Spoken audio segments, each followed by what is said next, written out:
Welcome to Our Girl Relationships. On this channel, we discuss day-to-day problems people face in their lives. Let's start with the video. I've lived my whole life within the confines of a happy, healthy little family. A family that is composed of me and my brother being the only children to my loving parents. And certainly not the only family members, as our family is composed of quite a lot of people. Everybody loves and cares about everyone else, and everybody's tight-knit and intertwined as can be with each other. Despite the happy nature of the events that usually hold up most of my life, sadness has assertively and abruptly found a way to creep into my life quite routinely in the past few years. About 3 or 4 years ago, my mother fell ill to cancer. It was very mild and benign, to say the least. That was what was said to reside in her body, a minuscule little clot on her breast. Little did we know that that small little fella would end up taking away one of the most precious people that have ever visited this life. The cancer was misdiagnosed and mishandled. That mistreatment and slackness of the doctors that took over her case years ago has led to the endless chain of suffering and pain that my mother has had to endure because of this malignant disease. If I'm being quite frank, my mother's illness has been quite harsh on all of us. Although no one can deny the depressing nature of these events, no one can also deny the fact that my family has never been closer. We had never felt such a need to be present around one another, to a point where we were inseparable and spend most of our days in the hospital waiting for my mother's health to get better. Also, quite honestly, I don't think we've ever actually truly thought to ourselves that my mother was getting better, because the moment things started spiraling downhill, they never stopped. They just kept discovering more cancers everywhere around her body, and everybody just silently agreed upon the fact that it was only a matter of time before she would leave us behind, and we would have to find a way to live with the cruel, harsh world that we were brought into. Nevertheless, despite us expecting and waiting for the inevitable to happen for many years, my mother's death took us by surprise. She spent the last hours and even minutes with her loving family, individually chatting and discussing to every single person she's ever loved in her life, giving them the attention of a person amongst the living, yet silently being greeted through death's doors. Talking about the things she's wanted to do and the things she's regretted, basically just building the perfect ending for herself. And alas, when she left us after many years of struggling to love life and hold on to the pain, my mother didn't fail to leave a smile on all of our faces, even as she took her last few breaths. Her funeral went rather peacefully. Nobody was wailing or crying too harshly. Everybody was quite joyous that her pain and suffering had been done. But it was a devastating, undeniable truth that that day could not be one for celebration, because that day we had lost an angel. And I'm not saying that because she's my mom. She was genuinely one of the fairest, kindest, most loving people that you could ever come across in your life. A few days after the funeral was over, my little family was surprised at supper time when my mother's lawyer came to our doorstep asking to talk to my father. After he was done speaking to my dad, he escorted me and my brother into a private room and surprised us by telling us all about that my mother had written us a will. It cannot come to our surprise that she had written a will because she had been sick, dying for the past few years. So it didn't really faze us that she had written a will. What did faze us, though, is that the contents of the will were somewhat contradictory with what kind of person my mother was in her life. I'd expected that my mother would leave all of her belongings split in 3 parts. 1 part for me, 1 part for my brother, and the last for my dad. But what came to my surprise was that when the lawyer had finally spoken up to read the contents of her will, he told us that my mother had left me her dog and then left all of her belongings, including her car, her apartment downtown, her mother's jewelry, and the money she had saved up in the bank for my brother. I was rather fascinated, as I had basically been left absolutely nothing by my mother. My mother had left me no inheritance other than the dog. I can certainly say she appreciated that dog quite a lot, but it couldn't be fair compared to my dad, who she left absolutely blank nothing. The bias that was shown through her choice of leaving her will was rather questionable, considering the truly fair and equalizing nature which my mother gracefully embraced. Nevertheless, it was no time to sit around and question whether my mother had left me money or not. Quite honestly, it was the last thing I could have ever cared about as my mind was too torn between the idea of having to accept that I was now alone and motherless in a world so cruel and so brutal, and all the disarray it would cause for my mental health. I moved on from that incident and didn't discuss it again, seeing as we had never been on the poor side and my mother's belongings weren't a deal maker or breaker. It was something that happened and that was left in the past, by me at least. A few years later, my brother met a girl at work and they ended up tying the knot after about 2 years of dating. Sadly, though, their relationship wasn't one for marriage, and they ended up being split only 3 or so years after they married, and it was rather bloody and brutal, might I add. They both hated each other's guts by the time the divorce was set in place. I don't even think they've spoken to one another till this day.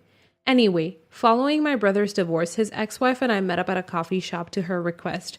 She asked me to apologize on her behalf for the distress their divorce caused on the family, as she had always been rather good with everyone. She mentioned one more thing that basically changed my perspective on a lot of things and truly made me dislike my brother. She told me that my mother didn't leave all of her belongings to my brother when she passed away years ago. My mother had actually requested that he give her will to the lawyer since she trusted him and couldn't go herself. Instead of sending the will to the lawyer, my brother opened it and basically replicated the letters and signatures off it to create another will. A will in which my mother leaves everything to my brother and not the one where she had done the opposite like the original one did.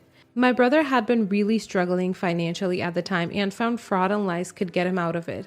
I, of course, didn't really believe her words entirely. I even questioned whether it had any truth to it. It kept nagging at my brain until one day I just had to ask my brother to confirm or deny the story. I had no interest in asking him for any of the money or belongings back, as I've grown quite a lot over the years and am in no need for anything in return. And surely, he confessed that he had indeed faked my mother's signature on a will he wrote, and he left all of my mother's belongings and private estates to himself. He said it was because he needed money to provide for his dying business and fund his studies abroad, but I've barely uttered more than a paragraph to him since that day. It was truly traumatizing. Despite me being the one that asked him and created a safe space for him to confess to me, I felt like I got stabbed in the face and had to step back for a while and process that me questioning my dead mother's decision wasn't worth hammering myself over all those years when it proved itself correct. I'm not sure if my relationship with my brother will ever be all right again, but I can safely say that I'll never trust people the same, not even the closest and most trustworthy of them. I don't think there's much room for seeing if you're the good person or the bad one here, but I also don't think you should let your relationship with your brother fall down if it had no direct negative influence on your life. You all clearly love one another and need each other for support and love, and you shouldn't let money and finances ruin that. If you don't need the money or the things your mother was going to split on you, you should probably cut him some slack and let it go by after holding your grounds for a while. You deserve a happy, healthy support system, and the combination of your dad and brother can be just that. So don't let an idea take that away from you. Where's the dad in all of this? I honestly think it's strange that you could let it slip by without fighting for your mother's will and dying wishes. Even if you don't think your dad should be given what your mother left him, think of the heirlooms and jewelry she probably wanted to leave for you, considering that you are her daughter and loved one too. I think the least you can do is hold the silent treatment for a year or so. Your brother needs to understand the gravity and depth of what he did, at least so he never does it again if the chance presents itself. Next story. For starters, I absolutely adore my wife. She's my rock and has been an infallible beacon of light for me this year. I lost my job at the beginning of the year, and when things got tough, she buckled up, got a part-time job to help us stay afloat, and didn't have a single negative thing to say about it all. I finally got back on my feet again and wanted to do something nice for my wife once things settled down. She's a classic girly girl and loves to dress up, go out, etc. We really cut back this year, so when our finances felt stable, I wanted to splurge on something special for her. I bought her a diamond necklace, nothing too extravagant. We just got out of financial straits. I'm not turning around and blowing money I don't have. It's a single solitaire diamond that, in my opinion, was classy and elegant, but something she could wear on the daily. Cue to Thanksgiving dinner, and my wife wears the necklace to dinner. Her sister-in-law, her brother's wife, I'll call her Mary, notices the necklace and compliments my wife on it. My wife happily tells her how it was a surprise, and Mary agrees that it was a super sweet sentiment, compliments me on my choice, and overall the family thought it was a nice gift, especially knowing that we went through hard times. A few days after dinner, I received a text from the brother-in-law calling me an a-hole for using Thanksgiving dinner to show off and make it all about me. He said that I shouldn't have let my wife wear such flashy jewelry to dinner and upstage everyone, and that it was super selfish and conceited of us. I was stunned, to be honest, because the necklace discussion only lasted several minutes, maybe 5 to 10, and the rest of the family only had nice things to say about it. They seemed genuinely happy for me and my wife. I'm starting to feel like an a-hole because it's true that the family isn't incredibly well off, and something like my wife's necklace would be seen as something very luxurious. My brother-in-law says that I'm now putting pressure on him to get his wife something extravagant for Christmas. On the other hand, though, I don't feel like it's really my responsibility to care how brother-in-law feels about a gift I got for my wife, and that if he feels pressure, it's not on me. I don't know, was I the a-hole for talking about the gift during the dinner? Not the a-hole. A lovely gift got lovely compliments at a recent gathering. You didn't roll into dinner with a big sign saying, "Hey, look at my wife's neck." Odds are, brother-in-law's wife has been after him before about giving crappy gifts, and her compliments about your wife's necklace were really aimed at him. Now he's mad because he'll actually have to get her something decent this Christmas. Clearly, you're the a-hole. How could you not have foresight and buy a diamond necklace for everyone that may see your wives like it and may not be able to afford it themselves? If you buy nice jewelry, the rule of thumb is buy at least 15 more to carry in your pockets in case someone else thinks it's nice and can't afford it. Why do you think so many rappers walk around with so many watches on? Next story. I'm 24 female and my sister is 26 female. I've been with my boyfriend Ben, 29, for 3 years. He's a stripper. I always knew because I met him when he was hired at my friend's 21st birthday party. I'm used to women throwing themselves at him. I can live with it because I know that he comes home to me every night and tells me about his day. He has a no-touching rule about so it doesn't bother me about what he does. Here's the problem. I'm not in his league and my sister uses this at every turn. He met my family a few months after we met, and she wouldn't stop flirting with him. She kept mentioning that I need to be careful he'll cheat. He came to a Halloween party as Aquaman. He's Samoan with long hair, so he looked the part, and my sister made inappropriate jokes. She'd say things like, "I've got $1 bills in my pocket." It was making him uncomfortable, so we left early. I texted her that he is a man, not just a stripper, and to treat him like it. She told me I was imagining things because I'm paranoid he'll leave me for someone more attractive. The next time was last Valentine's Day when her then boyfriend asked us all on a double date to a small casino opening. He was awesome, so I thought her attention would be on him. She would sneak in between me and Ben as we were playing so she could be near him. She'd blow on his dice for good luck, etc. Completely forgot about her boyfriend the whole night. My boyfriend is still friends with him to this day. Last weekend, her best friend held a bachelorette party that my sister had to organize as the maid of honor. I don't know many details, but I know it was the classic bachelorette. I didn't know what it was, where, or anything like that. So when Ben told me he was hired for a bachelorette party, when he often is, I didn't put 2 and 2 together. He got home and said, "We need to have a serious talk." I thought he cheated at work, so I was on edge. He told me that my sister had used her friend's details to book him and that he didn't know she was the one who hired him, or he would have passed it to one of his friends. She was all over him, giving him money and encouraging him to take it all off. She knew he didn't take underwear off. It's one of the first questions she'd asked when he met my family. I drove to her house and confronted her.